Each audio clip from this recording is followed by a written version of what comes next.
ಇತಿಹಾಸ ಸೃಷ್ಟಿಸಿದ ಬೆಳಗಾವಿ ರಾಜ್ಯೋತ್ಸವ ಮೆರವಣಿಗೆ ಕಳೆದ ವರ್ಷಕ್ಕಿಂತಲೂ ಹೆಚ್ಚಿನ ಸಂಖ್ಯೆಯಲ್ಲಿ ಸೇರಿದ್ರು ಜನರು.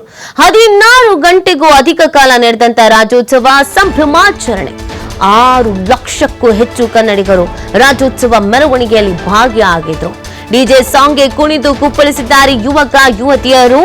ಚೆನ್ನಮ್ಮ ವೃತ್ತದ ಜನಸ್ತೋಮದ ದೃಶ್ಯ ಡ್ರೋನ್ ಕ್ಯಾಮೆರಾದಲ್ಲಿ ಸೆರೆ ಸಿಕ್ಕಿದೆ. 16 ಗಂಟೆಗೂ ಅಧಿಕ ಕಾಲ 6 ಲಕ್ಷಕ್ಕೂ ಹೆಚ್ಚು ಕನ್ನಡಿಗರು ಈ ರಾಜ್ಯೋತ್ಸವ ಕಾರ್ಯಕ್ರಮದಲ್ಲಿ ಭಾಗಿಯಾಗಿದ್ದು ಬಹಳ ಸಂಭ್ರಮ ಸಡಗರದಿಂದ ನಡೆದಿತ್ತು.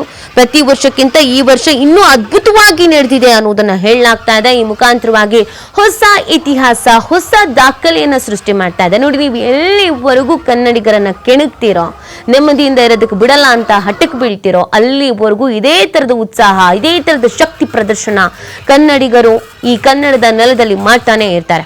ರಾತ್ರಿ 12 ಗಂಟೆಗೆ ಶುರುವಾಗ್ಬಿಟ್ಟಿತ್ತು. ನವೆಂಬರ್ 1ನೇ ತಾರೀಕು ನಾವೇನು ಕನ್ನಡ ರಾಜ್ಯೋತ್ಸವ ಅಂತ ಅಂತೀವೋ, ಈ ಅಕ್ಟೋಬರ್ 31ರಿಂದನೇ ಶುರು ಆಗಿತ್ತು ಕನ್ನಡ ರಾಜ್ಯೋತ್ಸವ. ಬಹಳ ಅದ್ಭುತವಾಗಿ ನಡೆದಿರುವಂಥದ್ದು. 6 ಲಕ್ಷಕ್ಕೂ ಹೆಚ್ಚು ಕನ್ನಡಿಗರು ಸೇರಿದ್ರು, ಸಂಭ್ರಮಿಸಿದ್ದಾರೆ, ಕುಣಿದು ಕುಪ್ಪಳಿಸಿದ್ದಾರೆ. ಈ ಒಂದು ಕಾರ್ಯಕ್ರಮವನ್ನು ನೀವು ಗಮನಿಸ್ತಾ ಇದ್ರಾ ಯಾವ ರೀತಿಯಾಗಿ ನಡೆದಿದೆ ಅಂತ. ಇಡೀ ರಾತ್ರಿ ಎಲ್ಲ ಡಿಜೆ ಸದ್ದು. ಜಿಲ್ಲಾಡಳಿತ ಕೂಡ ವ್ಯವಸ್ಥೆಯನ್ನ ಮಾಡಿತ್ತು. ಯಾವುದೇ ಕಾರಣಕ್ಕೂ ಅಹಿತಕರ ಘಟನೆಗಳು ನಡೀಬಾರದು ಅಂತ ಕೆಲವು ಕಡೆಯಲ್ಲಿ ನಡೆದಿದೆ. ಬಟ್ ಬಹಳಷ್ಟು ಹದ್ದಿನ ಕಣ್ಣನ್ನ ಇಡಲಾಗಿತ್ತು. ಇನ್ನೊಂದು ಕಡೆಯಲ್ಲಿ MES ಪುಂಡರ ಕಾಟ ಬೇರೆ ಇತ್ತು. ನಾವು ಕರಾಳ ದಿನ ಮಾಡ್ತೀವಿ, ಇನ್ನೊಂದು ಮಾಡ್ತೀವಿ, ಮತ್ತೊಂದು ಮಾಡ್ತೀವಿ ಅಂತ. ಅದಕ್ಕೆಲ್ಲದಕ್ಕೂ ಬ್ರೇಕ್ ಹಾಕಿದ್ದು ಜಿಲ್ಲಾಡಳಿತ. ಮೊದಲೇ ಸೂಕ್ತವಾಗಿ ವ್ಯವಸ್ಥೆಯನ್ನ ಮಾಡಲಾಗಿತ್ತು. ಕುಣಿದು ಕುಪ್ಪಳಿಸಿದ್ದಾರೆ ಯುವಕ ಮತ್ತು ಯುವತಿಯರು.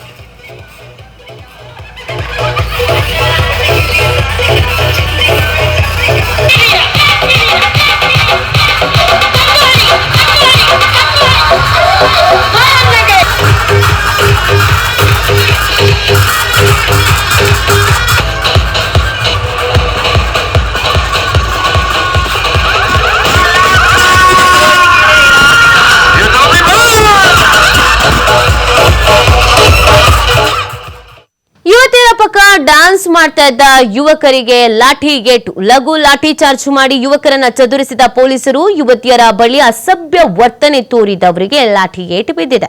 ಬೆಳಗಾವಿ ನಗರದ ಚೆನ್ನಮ್ಮ ವೃತ್ತದಲ್ಲಿ ನಡೆದಿರುವಂತಹ ಘಟನೆ ಇದು. ಕೆಲವರೆಲ್ಲ ಡ್ಯಾನ್ಸ್ ಮಾಡ್ತಾ ಇದ್ರಲ್ಲ, ಈ ಸಂದರ್ಭದಲ್ಲಿ ಕೆಲವು ಪುಂಡರು ಪೋಖ್ರಿಗಳು ಇರ್ತಾರಲ್ಲ, ಹೆಣ್ಮಕ್ಳು ಪಕ್ಕದಲ್ಲಿ ಹೋಗಿ ಡ್ಯಾನ್ಸ್ ಮಾಡ್ತಾ ಇದ್ರಂತೆ, ಅಸಭ್ಯವಾಗಿ ವರ್ತನೆ ಮಾಡ್ತಾ ಇದ್ರಂತೆ. ಸೊ ಆ ಕಾರಣಕ್ಕಾಗಿ ಪೊಲೀಸರು ಲಾಠಿ ಚಾರ್ಜ್ ಮಾಡಬೇಕಾಗಿದೆ. ಲಘು ಲಾಠಿ ಚಾರ್ಜ್ ಅನ್ನ ಮಾಡಿದ್ದಾರೆ.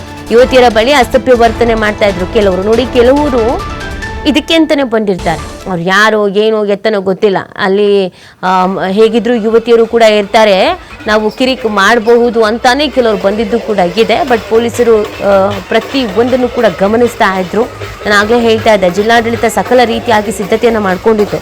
ಯಾವುದೇ ಕಾರಣಕ್ಕೂ ಯಾವುದೇ ರೀತಿಯಾದಂಥ ಅವಘಡಗಳು ನಡೀಬಾರದು ಅಂತ ಹೇಳಿ. ಹಾಗಾಗಿ ಬಹಳ ಎಚ್ಚರಿಕೆಯನ್ನ ವಹಿಸಿದ್ದಾರೆ ಪೊಲೀಸರು.